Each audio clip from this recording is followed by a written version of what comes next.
and welcome to this chat view with Barbara Stepp and the English Sisters. Hello, Barbara. Hello, Barbara. Hello, English Sisters. What an honour it is for us to be able to share this call with you. Yes, really. We are really, really, truly honoured. We are indeed. Yes, it's wonderful. It's marvellous to actually be able to talk to you and for all our friends to actually be able to see you like this live. You know, even though it's recorded, but it's still, you know, it's interactive. Yeah. It's gorgeous, isn't it? It's gorgeous. It's modern technology for you. Yes. Isn't that wonderful? It is wonderful. And I'm also very honored to be interviewed by the famous English Sisters. Thank you so much. Thank you. We need to have a pee after that. A little drink. We were watching those marvellous videos that Michael Stepp published the other day on the YouTube channel, and it was just amazing to see Dr. Dave Dobson at work, because we'd never actually seen him before. We'd heard a lot about him. Yes, but in our studies, but we hadn't actually seen him, you know, on video. Yeah, Michael has worked very hard on those. He is the one that's taking our thousands of video and audio of Dave's work and creating a product for it, or something that people can be able to see, experience, because of course he's not with us anymore. No. So, and then I do the fun shops because that's what he wanted me to do. So that's what we do. Oh, that's so lovely. It's so lovely. We have some wonderful things coming up. One of them is Dave teaching no-fault psychology and other than conscious communication at a Tony Robbins seminar a long time ago. Yeah. Oh my gosh, we'd actually read about that somewhere, hadn't we? And we were wondering where the footage was, because we thought that would be really interesting. That would be lovely, to show the world. So is that going to be a product then? Are you going to develop that into a set of videos or something? We're not exactly sure yet because, as I said, we have thousands of hours, and Michael has downloaded already probably 1,000 hours of Dave's work. So we have a whole history and a whole archive of everything in his work. And the pain alleviation book, even Richard helped me with that. Richard proofread it for me, and then Richard wrote a piece in the book about Dave. So that's Richard Bandler. Yeah. Richard Bandler. Yes, we saw the introduction. Yeah, we saw the introduction. We were looking on your website today, and we saw that was written by Richard Bandler. Yeah. That's lovely, isn't it? It is. It's so sweet. It's truly wonderful that, you know, Dr. Dave Dobson's voice can go with so many people. They can actually hear that marvellous voice that he has. It's so soothing and comforting just to be able to hear it. It's such a gift for the world, really and truly a gift. And it's also lovely to have you here, you know, as an heir. Just an heiress. Yes, to his work, to his legacy. And this is especially, it's you know, would you like to tell us a little bit about this other than conscious communication? Sure. Yeah, sure. because that's so interesting. I can begin at the beginning. Right. That originally, what happened was, Dave was a psychologist. He was a PhD. But in psychology, he learned all these things, and he was helpful to his clients. But he began to realize that there needed to be more, because he was a Freudian, and that's what they taught during that time, was Freudism, which is about the fact that nothing is ever your responsibility. It's always someone else to blame, mother, father, teacher, whatever. Yeah. So Dave came up in 1970 with no-fault psychology. Yeah. And in no-fault psychology, what we believe is that it's not your mother's fault, it's not your father's fault, or a teacher's fault. It's not even your fault. It's nobody's fault. And it's okay as human beings to just simply say, okay, I messed up. Next, I'm going to do something different next time. And so that's the basis of no-fault psychology. And other than conscious communication is actually a part under the umbrella of no-fault psychology. Other than conscious communication is simply about being able to, and it is very simple, being able to pay attention to other than conscious behavior. That is everything but words. Only words are really conscious. Even Noam Chomsky said that. Yeah. So the idea is to be able to learn things about ourselves, begin to start, to continue, to actually be able to outgrow limiting patterns and be able to develop new ones that are more productive and more useful. And that's really the purpose. Dave always said, and I do now as well, when people ask him, what you do for a living, he would say, I'm a dehypnotist. That's cool, yeah. Yeah, waking people up out of trance. Yeah. Right, because he said most of us have been really skilled at hypnotizing ourselves into believing that we have beliefs that are limiting. And the job of a dehypnotist is to help them get out of that trance and be able to build beliefs that are more useful and more productive. Dave didn't use words like good, bad, wrong, right. He said it had no place in our language. He would say we can appreciate our other than conscious mind. We can appreciate what you're saying.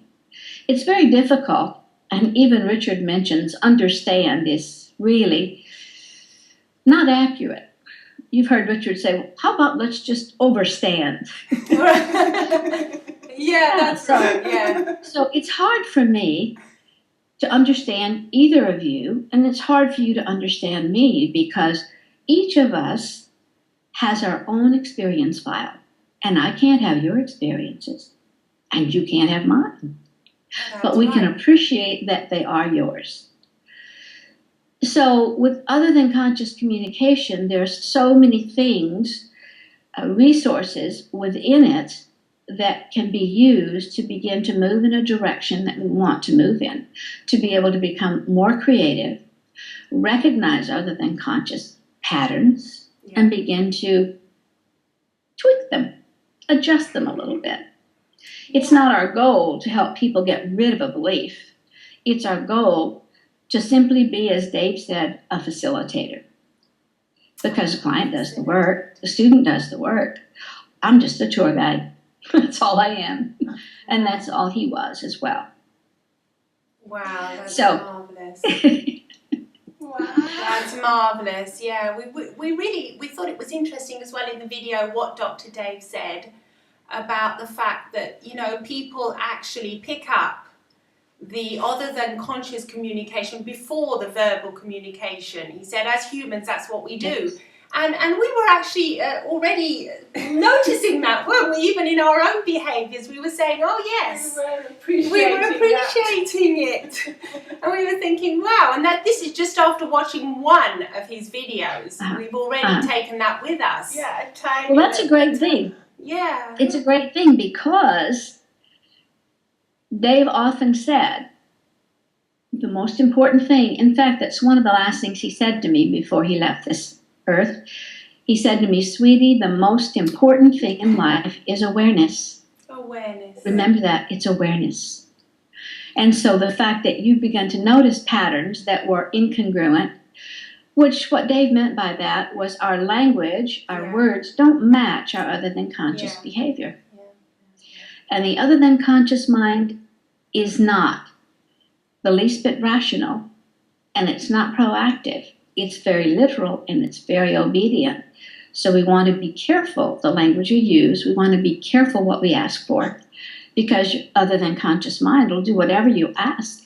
So you can direct your other than conscious mind to go in a certain place. And it's as simple as that. This is a very simple technology. It's not complicated at all. No. It's very simple. Its simplicity is what can almost seem difficult for some people because it's so simple that they say, hey, you know, this is just... How can it be that simple? How can it be so simple? Well, it is. This is it, you know. And yes. Yeah, that's right. And it's absolutely... Dave spoke of that a lot because so many of us, as human beings, we like to complicate things. Yes. We spend a lot of time with the left brain. Yeah.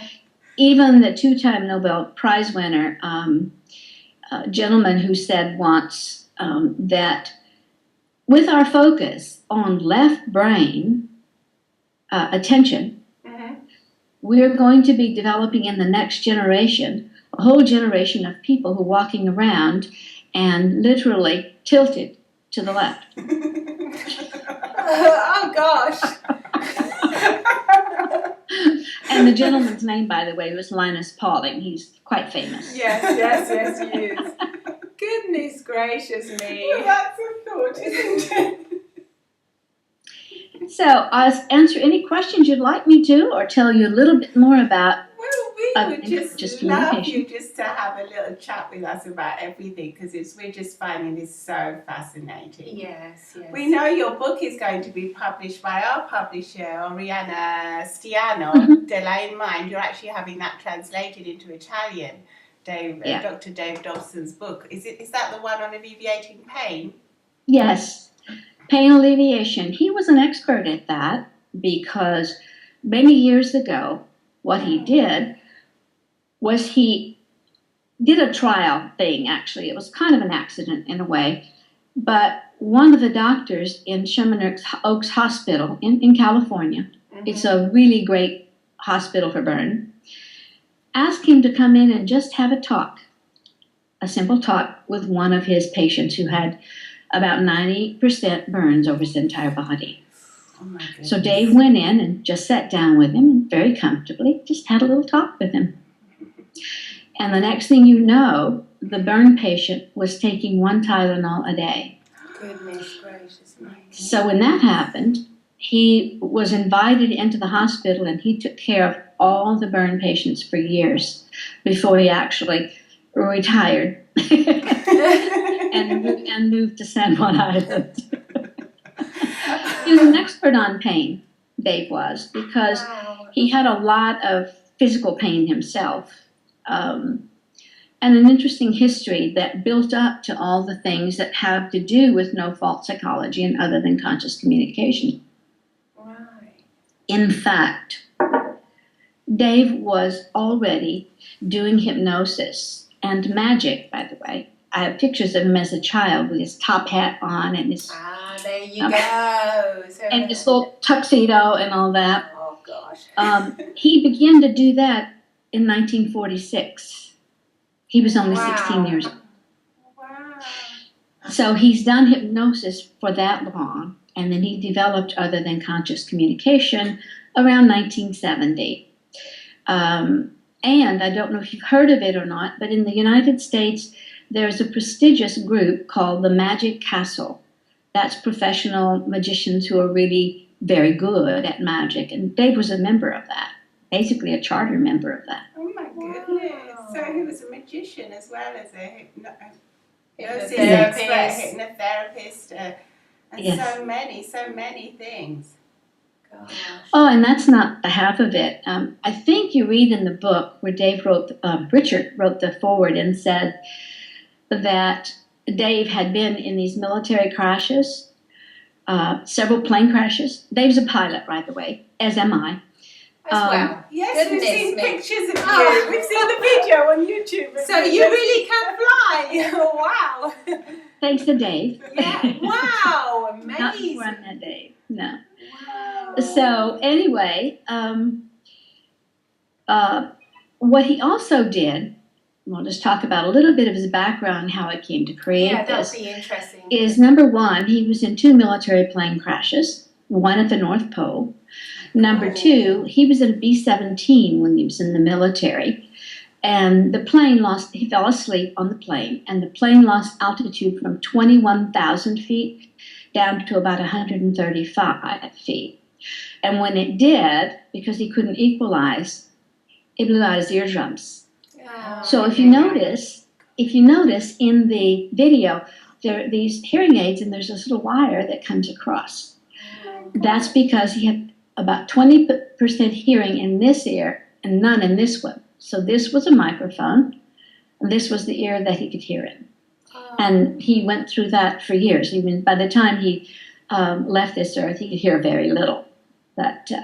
So that's part of his experience. He was in the military twice. And then when he was mustered out of the military, it was in Fairbanks, Alaska. So instead of coming back to Oregon, where he was from, what he did was he just stayed in Fairbanks, and he became a U.S. Marshal in Fairbanks, Alaska. So he had an amazing, amazing background. He was a pilot for 40 years. Wow. So that's kind of what caused it to be, that and the fact that he realized that Freudism didn't work. Right. There needed to be something easier, something more helpful to the client. And Dave was a very caring person. He really considered himself to be a people helper, as do I. So, and the reason we got together is that he said to me, because I had known him for years, he said to me, give me 1 year of your life and I'll make you a better therapist than I am. And I went, okay. Yes, why would I not take an offer like that, right? Wow. So do you have any questions for me? Wow. We're just taking this. We're processing it. It's such a lovely story. If you notice, Dave was very comfortable and relaxed about everything he did. Nothing was stressful. No, he didn't believe we humans should put that much stress on ourselves. So that's the way we both teach, in a relaxed, comfortable atmosphere. That's so lovely. Yes, we read on your website that when you actually do trainings, when you do the fun shops, you always give one-to-one attention. It's very relaxed and small fun. Groups. You know, that must be amazing. Because you really, I can imagine that one just comes away from that just being it changes your life completely. Yeah. It is amazing how many changes we've seen in students and with clients. It really warms the heart. It does. It does. You can really feel. Because our objective is to help our client, right? That's the most important thing to us, or our student. And I want you to understand or appreciate one particular point, and that is that when you're sitting, just imagine you're sitting in the room with me now, okay? Yeah. And you can realize that you're sitting with the best hypnotist on the planet. Right. And that hypnotist is behind your belly button. I'm not the hypnotist, and Dave said he wasn't the hypnotist. What we do is facilitate you to do your own work, so you are your own best hypnotist.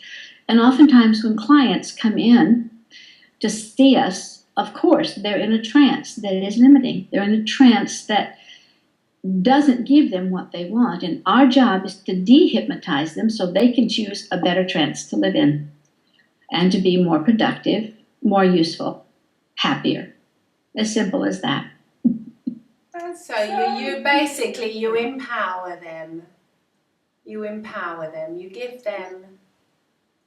Well, I give them tools. We give them tools and resources. We show them how to do it so that they begin to learn how to clean up their language. They begin to learn how to pay attention and be aware of the other than conscious mind and build that connection.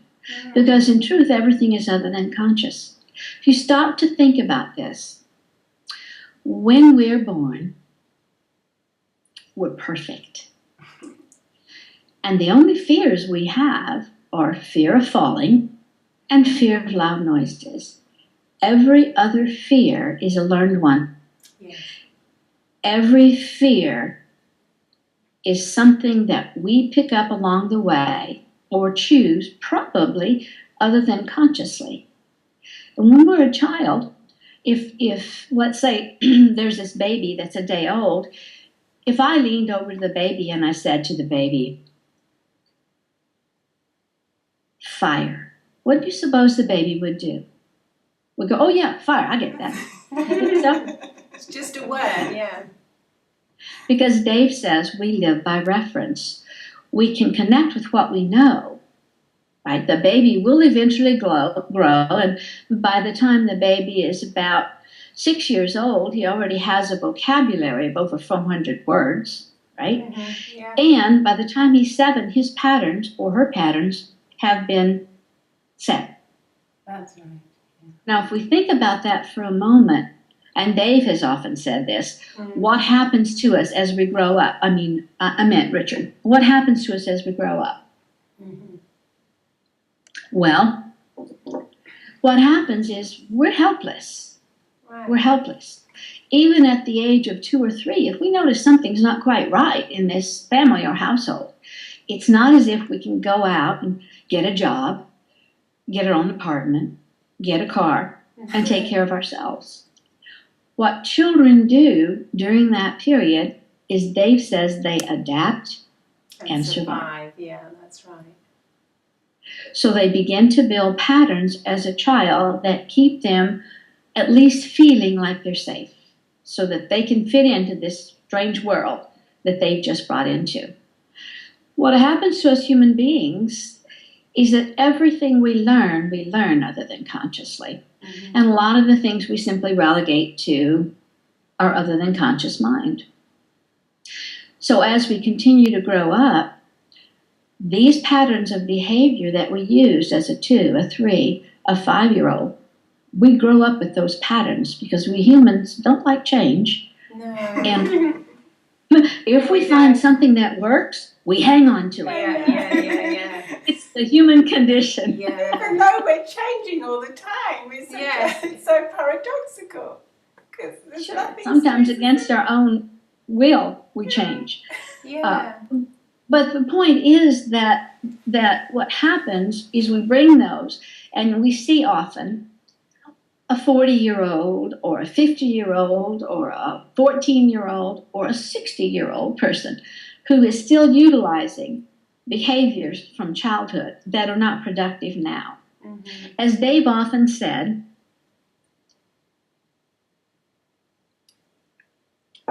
when you were a baby, and I was a baby, we probably wore diapers. Now, I don't know what you call them. We call them diapers in the U.S. You call them nappies? Nappies.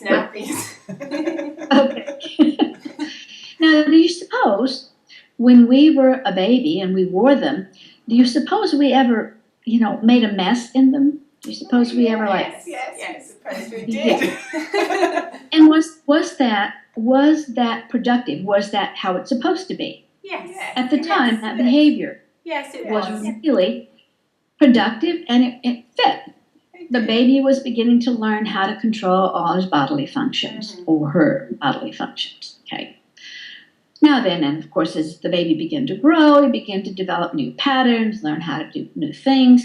In actuality, when the baby or toddler begins to walk, whether it's 8 months or whether it's 12 months, that baby gets up, stands on its little feet, and uses 600 muscles to simply walk across a room. Amazing. That's amazing, you think about it. Yeah. And as Dave often said, well, how could he do that? Because he couldn't name all the muscles. It's because it's the other than conscious mind, not the conscious mind, that causes this to happen.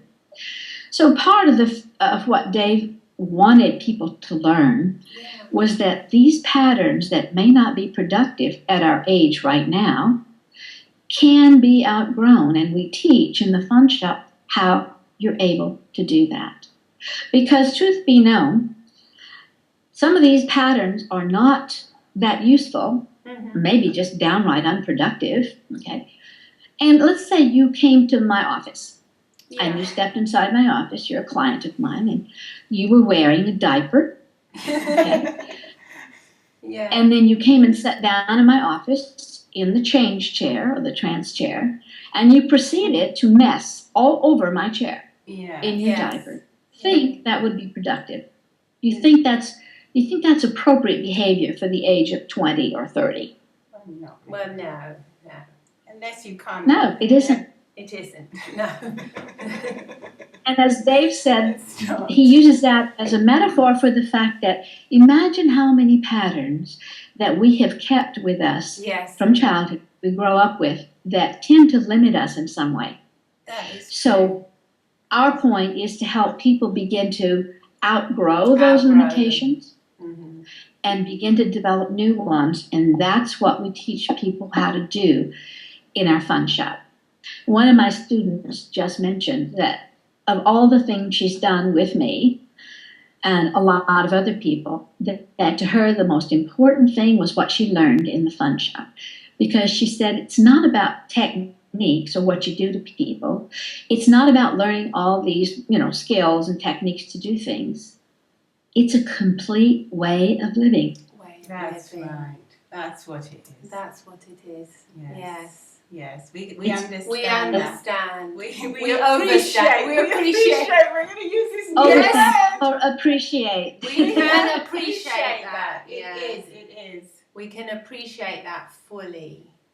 Yes. Wow. So you teach them to outgrow certain patterns just as they outgrew their clothes when they were very little.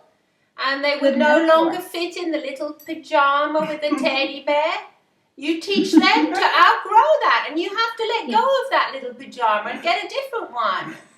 Yes. We understand That's- that. Yeah, we appreciate that very much. Yes, it's Well, I think we're going to wrap it up for Yeah. today, Barbara, because Okay. otherwise, with these Skype calls, we Yeah. have the difficulty. Sometimes the line starts going. They So get a it's bit choppy. lovely and Yeah. clear. So we're going to finish on this beautiful note, yes. aren't we? Outgrow old patterns with Outgrow. Barbara Oh, Stepp. patterns. Yes. Thank Wonderful. you. And remember how easy it is to outgrow them. Just ask your other than conscious mind to help you notice when you're using a pattern that's inappropriate. And she'll absolutely help you to do that because she exists in order for you, mine exists in order for me to become the most healthy, balanced, as Dave would say, critter we can be. That's beautiful. Oh, you're going to get a clap for that because we can't give you a hug. We'll give you a Thank virtual you. hug. Well, I'm sending you a hug. Oh, that's so sweet. Thank you you. very much, Barbara. Thank you so much. I could talk about this for hours. Well, But I know we have time. we'd love to have you back Yes, we would. another day. We would love to. Okay, there's Yes. a lot of things that we can talk about, a lot of things that we can learn to do Yes. that are incredibly amazing. That's His work is beyond anything I could have ever imagined as being effective, comfortable, and easy. As Dave often said, we can learn how to be comfortably uncomfortable. That's very good. Thank you, ladies. Yes, thank you. Bye-bye.